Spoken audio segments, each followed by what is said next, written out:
Hello, everyone, and welcome to the Gorgeous Growth Podcast, where we discuss strategies to take your beauty brand to the top. I'm your host, Oscar Guerrero, and today I'm joined by Ginger King. Now, Ginger has been called the queen of cosmetic chemistry. She has over 30 years experience in the beauty industry and has been featured in publications including Forbes, New York, and Elle magazine. She's an award-winning cosmetic executive with over 10 awards in the field and president of Grace Kingdom Beauty, where she helps brands launch from concept to counter. She has helped dermatologists who need to include products into their service so that they can have a higher valuation for exits, as well as other entrepreneurs that want to launch their brand. So, Ginger, welcome to the show. It's great to have you here. Thank you for My joining pleasure us. to be here. Awesome, awesome. So, before the show, I did obviously, I've been following you for some time, and I saw something very interesting where you said that your involvement in the beauty industry and how you started was by no accident. If you don't mind sharing with us, how exactly did you start? Sure. It was 1983. I'm dating myself. Uh, I actually went into a restaurant and nobody seems to notice me. No matter I say hello, hello, I was totally ignored. Hmm. And the next day, I went to the same restaurant because there wasn't much nearby my school. And this time, I was treated very differently. And the difference was I had makeup on.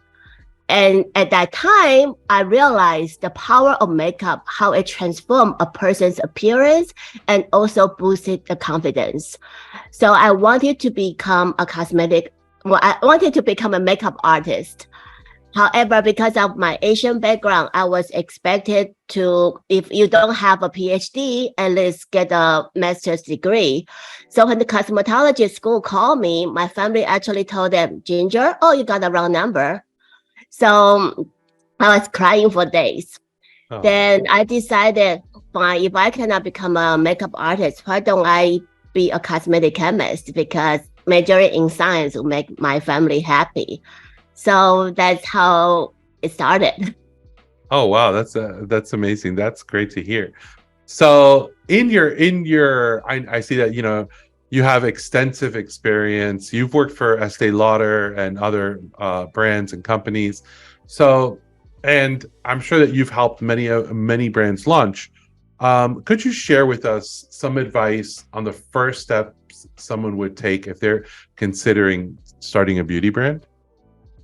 Okay, a lot of people think when you start a beauty brand, you need a cosmetic chemist. Yes, you do.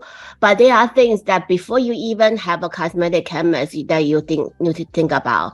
First of all, is concept. What is your brand about and why are you doing this? There are so many brands on the market already.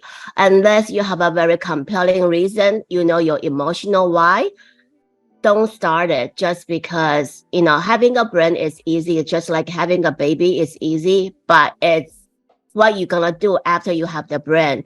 How Hmm. are you gonna nurture your kid is even harder. So you need to have a very strong why and emotional why, because your emotional why is going to be your guiding post on what you're gonna do when you fail. Nobody's gonna be like an overnight success, but if you have a strong enough emotional why, you will continue going on the journey. That is step number one. I have like nine other tips, but I think this is the most important, is knowing your emotional why. Yeah, yeah, absolutely. I think that that's great too. People, so many brand owners that are successful that I interview on this podcast, they have such a strong why. And one of the questions that I ask a lot of them are, um, tell us a little bit about the struggles that you had when you launched your brand. And you would be surprised, a lot of brands out there, multi-million dollar brands that have been around for a while, and the owners really went through a lot. And one of the things that I believe helps you get through all of that is exactly as you said, your why, right?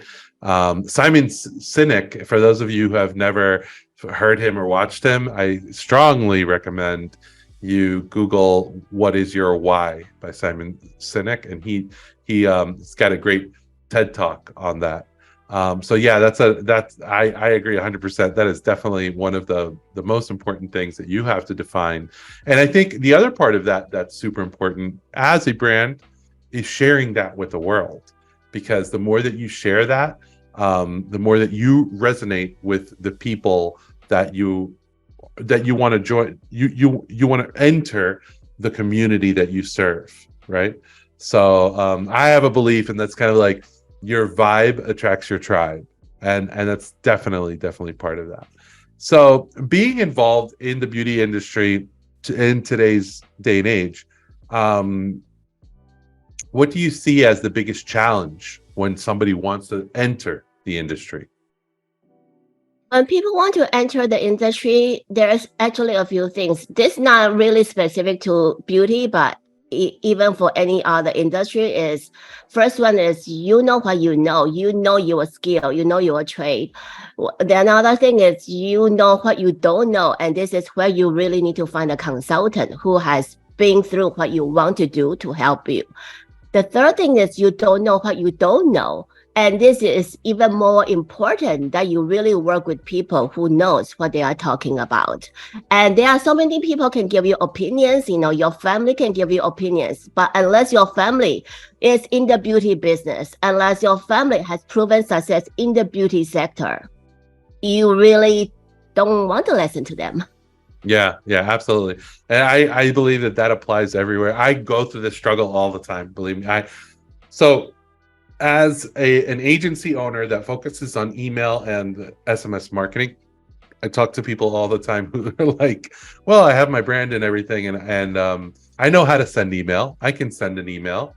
And I'm like, "Really? Okay. I mean, that's fine." And then once we start to dive into, you don't know what you don't know, and then once we start to dive into it, some brands are, in my opinion, don't do it in the beginning, and they wait a little bit too long, and they're a little bit further along, say that they're making $500,000 a year in sales, and then I get into a conversation with them, and then when I look into their accounts and I see what they've done, I'm like, wow, there's a lot of low hanging fruit, and I can only imagine how many missed opportunities there were during all of this time. So, going to the experts, I'm 100% believer in that. Even myself, as an agency owner, I have my own business coach who is an agency owner as well, and he runs an agency that's 5 times my size, right? Because I want to know, and I want to avoid the struggles that he had to go through to get to where he is.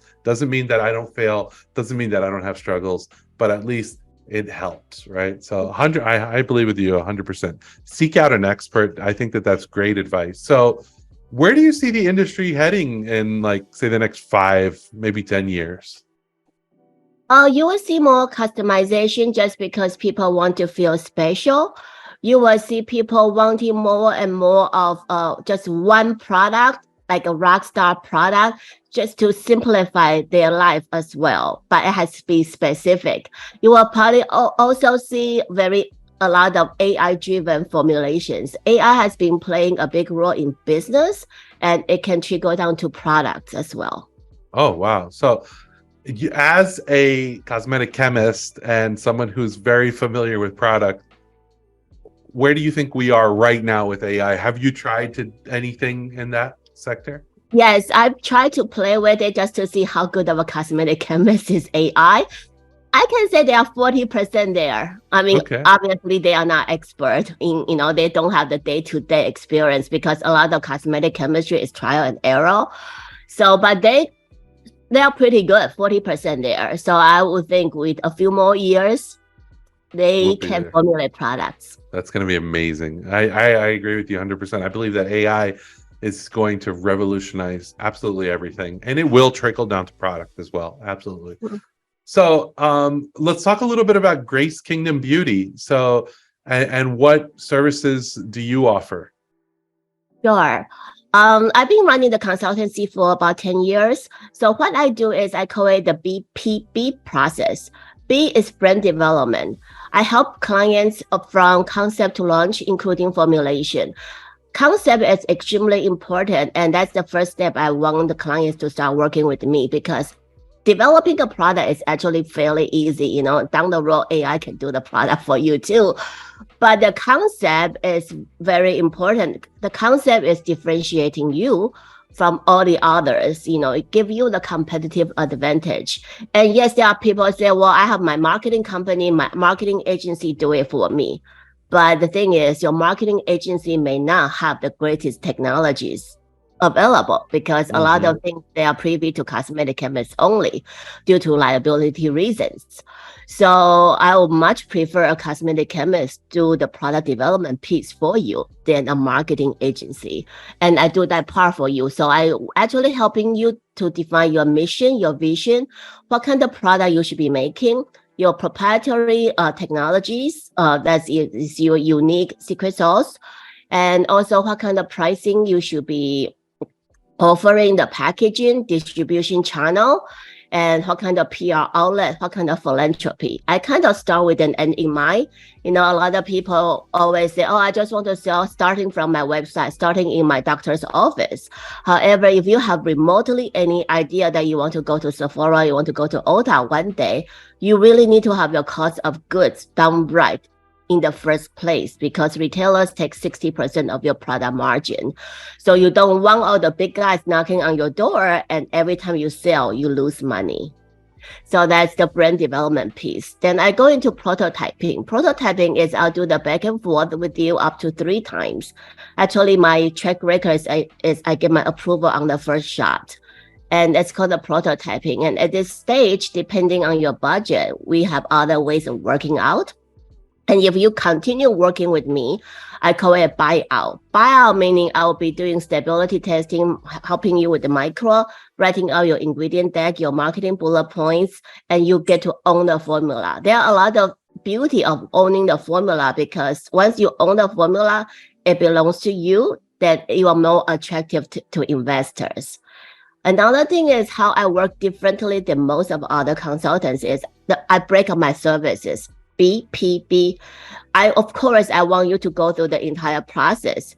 But in any event, if you don't like me or I don't like you, we can break away at any piece. BPB.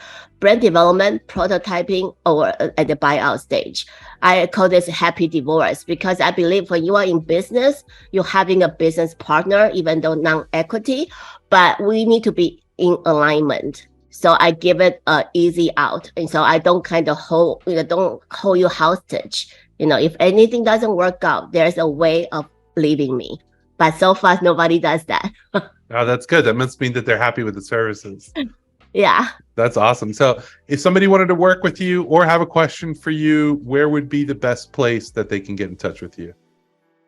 I actually like to refer them to my Instagram, the Beauty Sharm Ginger. And I'll tell you why. Yes, I am a professional. I am on LinkedIn. But a lot of times I get a lot of people want to sell me something on LinkedIn. So I actually pay less attention to my LinkedIn messages. But when people DM me on Instagram, I kind of it's because it's more rare, but that's how it got my attention. I actually have somebody, he's a contract manufacturer overseas.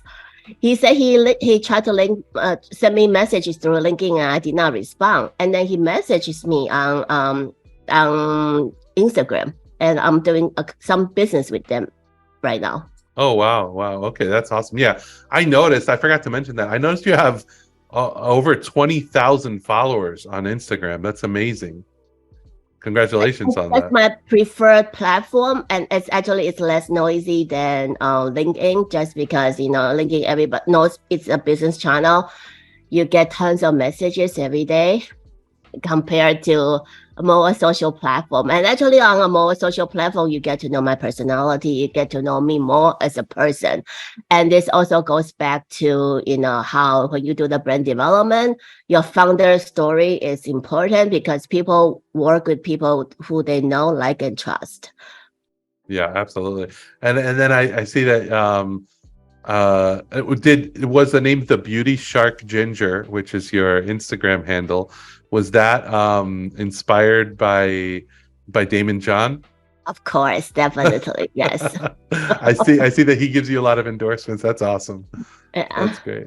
That's great. Well, thank you so much for joining us, Ginger. It was a pleasure meeting you. I wish you a ton of success and let's stay in touch. Have a great one. Thank you so much. Thank you. All right. Okay. Bye.